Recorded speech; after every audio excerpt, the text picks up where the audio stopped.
la famille, bienvenue dans cette nouvelle saison du cours de maths.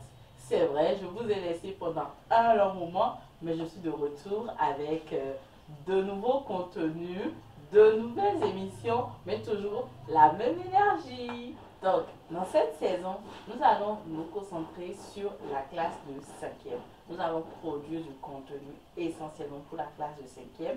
Nous allons suivre également la chronologie du déroulement du programme. Donc, on va commencer par la première situation d'apprentissage pour aller jusqu'à la 4e. Vous êtes motivés, j'espère.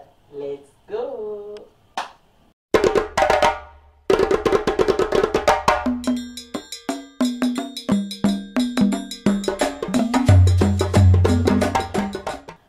Nous sommes dans le premier épisode de la saison 3 et comme je le disais tout à l'heure, nous allons nous concentrer sur le programme de la classe de 5e. Le programme se présente sous forme de situation d'apprentissage.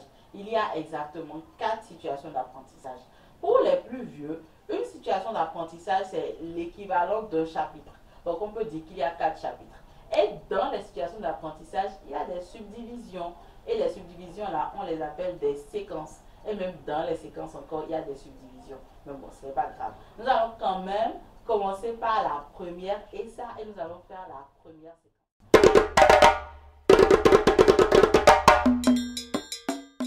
La première ESA de mathématiques de la classe 5e s'appelle configuration de l'espace. Et dans cette ESA, la première séquence, c'est prisme droit. Donc cette vidéo-là va porter sur la notion de prisme droit. Ce ne sera certainement pas la seule parce que pour couvrir la séquence, on aura à faire plusieurs vidéos. Mais quand même, c'est le premier épisode.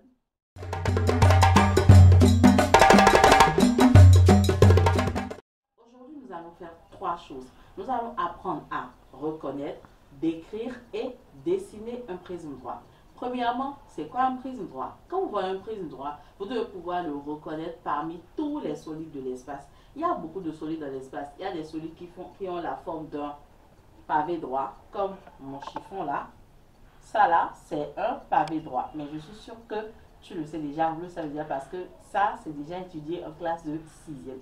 Il y a des solides qui ont la forme d'une sphère. Comme les ballons de foot, par exemple, ont la forme d'une sphère. Et puis, il y a d'autres solides qui ont la forme d'un prisme droit. Tu vois, ça, par exemple, ce solide-là, par exemple, il a la forme d'un prisme droit. En réalité, ce qu'on va observer sur un prisme droit, c'est quoi? Il faut que le prisme droit ait deux bases superposables et des faces latérales rectangulaires. Tant que tu observes deux bases superposables et des faces latérales rectangulaires, alors ce que tu as est un prisme droit. Tu vois, ce solide, c'est également un prisme droit. Je prends un exemple de prisme droit, celui-là par exemple, et nous allons le décrire. Donc, on va dire ce qu'on observe, c'est ça la description. Qu'est-ce que tu regardes? Quand tu regardes ce prisme-là, qu'est-ce que tu vois? Comme je l'ai dit tout à l'heure, tu dois voir deux faces superposables. Les deux là, cette-ci et celle-là, tu dois voir cette face et cette face qui sont superposables. On a deux faces superposables de forme triangulaire. Donc, on va parler de ça. On va parler également des faces latérales. Et on a des faces latérales. Ici, on en a 3 aussi. 1, 2, 3. Comme c'est une description, tu peux donner le nombre de faces latérales. Donc, on a 3 faces latérales de forme rectangulaire.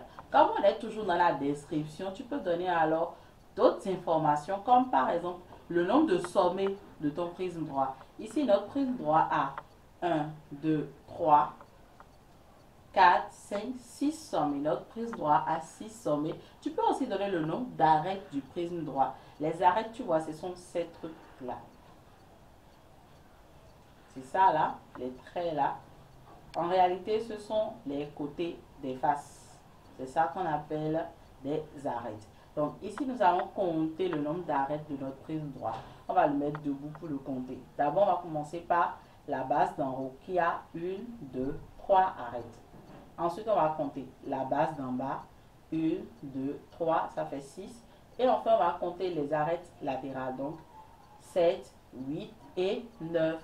Donc là, par exemple, nous avons un prisme droit qui a deux faces de base superposables de forme triangulaire, qui a trois faces latérales de forme rectangulaire, qui a 6 sommets et 9 arêtes. Si on te demande une description d'un prisme droit, c'est comme ça que tu vas faire.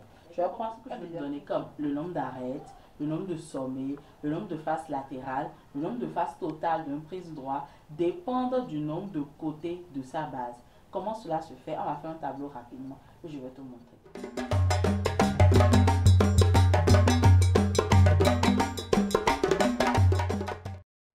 Comme je te disais, il existe une relation entre le nombre de côtés de la base d'un prisme droit et le nombre de faces latérales, le nombre de sommets, le nombre d'arêtes et le nombre de faces totales.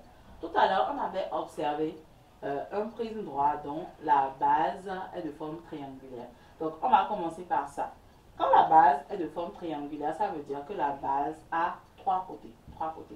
Et on va voir le nombre de faces latérales. Là, on a 1, 2 et 3 faces latérales. J'avais déjà montré tout à l'heure. Donc, on a 3 ici aussi. On va voir le nombre de sommets. On va compter les sommets. On a 1, 2, 3 sommets en haut et 1, 2, 3 sommets en bas. Donc là, on a 6 sommets. Ensuite, on va voir le nombre d'arêtes. Pour compter les arêtes, on va commencer par 1, 2, 3, 4, 5, 6 et enfin 7, 8, 9. Donc là, on a 9 arêtes. Et pour voir le nombre de faces totales, c'est pas compliqué. On a 3 faces latérales plus 2 bases. Ça fait 5 faces au total. Il faut bien regarder. Donc, observe correctement. Tu vas constater le nombre de côtés de la base, c'est 3. Le nombre de faces latérales, 3. Nombre de sommets, 6. Nombre d'arêtes, 9. Et nombre total de faces, 5. Nous allons, si tu observes bien, tu dois voir qu'il est en train de se dessiner quelque chose. Mais on va prendre un deuxième exemple pour que tu puisses encore mieux voir. Là, maintenant, nous avons un prisme droit dont la base a 4 côtés. 4 côtés. On va voir le nombre de faces latérales.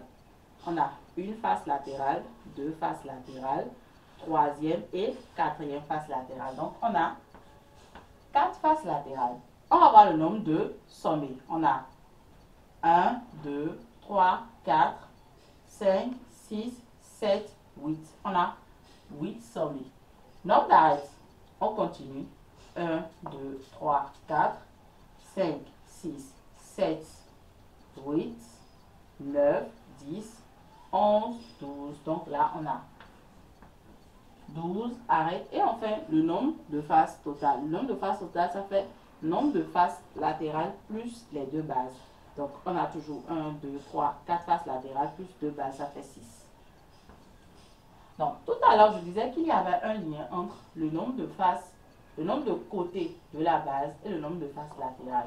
Quand la base a 3 côtés, on a 3 faces latérales. Quand la base a 4 côtés, on a 4 faces latérales. Donc là, maintenant, si la base a n côtés, de façon évidente, on aura combien de faces latérales? On aura exactement n faces latérales. Le nombre de côtés de la base est égal au nombre de faces latérales. De la même manière, ici, on a 3 côtés pour la base et on a 6 sommets. Ici, on a 4 côtés pour la base, on a 8 sommets. Donc, on peut rapidement constater que 6, c'est le double de 3, 8, c'est le double de 4. Quand on a n côtés, en fait, le nombre de sommets, ça fait le double, en fait. Quand vous avez n côtés pour la base, pour avoir le nombre de sommets, il suffit de multiplier le nombre de côtés de la base par 2. Donc, ici, là, ça sera toujours égal à n fois 2. De même, ici, on va constater que nous passons du double au triple. 9 arêtes pour 3 côtés de la base. 12 arêtes pour 4 côtés. Et là, maintenant, on va faire n fois 3. Et pour le nombre total, je le disais tout à l'heure, le nombre total, ça fait quoi? Ça fait le nombre de faces latérales plus les 2 bases. Ici, on a combien de faces latérales? On a n faces latérales et on va y ajouter alors les 2 bases. Puisqu'un prisme droit a toujours 2 bases superposées, ça va faire n plus 2. Et ça marche bien ici. Regardez par exemple quand on fait 4 côtés de la base. 4 plus 2, on a 6. Et là, 3 plus 2, on a 5. Donc là, ça fait n plus 2. Donc, c'est la petite relation qui existe entre le nombre de côtés de la base d'un prise droit et le nombre de faces latérales, le nombre de sommets, le nombre d'arrêts et le nombre total de faces. Parfois, on te donnera juste, par exemple, le nombre d'arrêts d'un prisme droit et on va te demander de déterminer le nombre de côtés de sa base et d'autres informations tu pourras tirer de ce que tu as ici.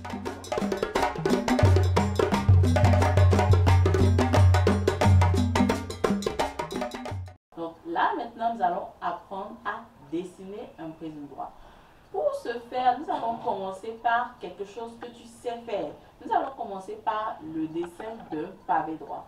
Tout le monde sait faire ça, c'est le cube. C'est un pavé droit, c'est un cube ou alors une boîte de pâte dentifrice. Donc tout le monde sait dessiner. Une chose est sûre, tu sais le faire depuis la classe de CM2 au moins. Donc là, nous allons commencer d'abord par dessiner un pavé droit. Et ensuite, nous allons faire de la magie et obtenir le dessin d'un prisme droit. Donc je dessine mon pavé droit. Je fais comme vous avez l'habitude de faire en classe. Je fais 2 rectangles superposables. Donc je fais un premier rectangle comme ceci.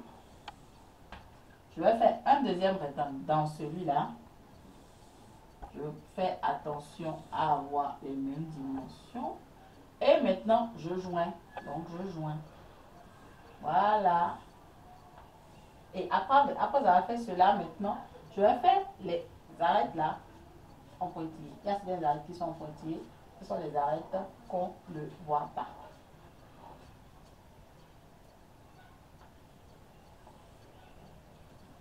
Donc, voilà. Nous avons notre, on suppose que ça peut être une boîte de sucre, comme ça peut être une boîte de pâte dentifrice, on ne sait pas. Là, nous avons le dessin d'un pavé droit. Maintenant, nous allons passer au prisme droit. Le prisme droit que nous allons dessiner ici, c'est un prisme droit dont la base est un triangle. Comment obtenir une base triangulaire? Là, qu'est-ce que nous avons? Nous avons les deux bases de notre pavé droit qui sont des rectangles. En fait, ce que j'ai dessiné, c'est ceci. Ce que j'ai dessiné, c'est ceci. Cette face-là est là et cette face-là est en bas. C'est ça que j'ai dessiné. Maintenant, ce que je veux avoir, c'est un prisme droit. Donc, je vais avoir un prisme droit de la base est triangulaire. Pour avoir un triangle, qu'est-ce que je fais? Je vais diviser ceci en deux dans le sens de la diagonale, suivant la diagonale comme ça. Si j'avais un ciseau que je coupais, eh bien, j'allais obtenir deux prismes droits dont les bases sont des triangles. J'allais obtenir quelque chose comme ceci. Tu vois ça? C'est la moitié d'un rectangle. Si on continuait comme ça, on allait avoir un rectangle. Donc c'est ça. Voilà. Et c'est exactement ce que je t'ai montré ici, là, que je vais faire là. Je vais tracer les diagonales. Donc je trace la diagonale là pour diviser la face en deux. Je trace cette diagonale. Dès que j'ai fait ceci, en réalité, c'est comme si je prenais un couteau et je divisais mon pavé droit en deux. Donc, ce que je vais faire maintenant, c'est que je vais éliminer ce que je ne veux pas utiliser. J'ai déjà mon prisme droit, en fait. J'ai déjà mon prisme droit. Ces bases sont ici et là. Et ces faces latérales sont là.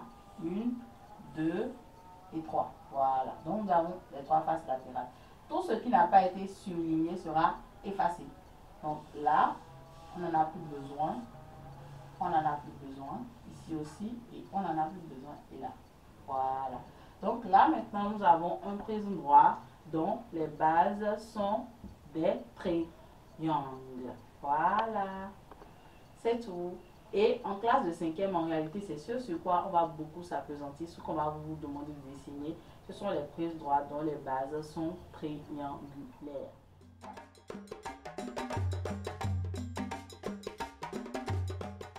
Merci d'être resté juste là. On est à la fin de cette vidéo. Donc, qu'est-ce que nous allons garder? Nous allons garder qu'un prisme droit est un solide de l'espace limité par des faces latérales rectangulaires et deux faces polygonales superposables appelées bases. Donc, qu'est-ce qu'on regarde? On regarde les faces latérales rectangulaires et on regarde des faces polygonale superposable qu'on va appeler base. La deuxième chose que tu vas regarder, c'est qu'il existe une relation entre le nombre de côtés de la base d'un prisme droit et le nombre de sommets, le nombre d'arêtes, le nombre de faces latérales et le nombre de faces totales. Et enfin, nous avons appris à dessiner un prisme droit. Merci d'être resté jusque là et on se dit à la prochaine.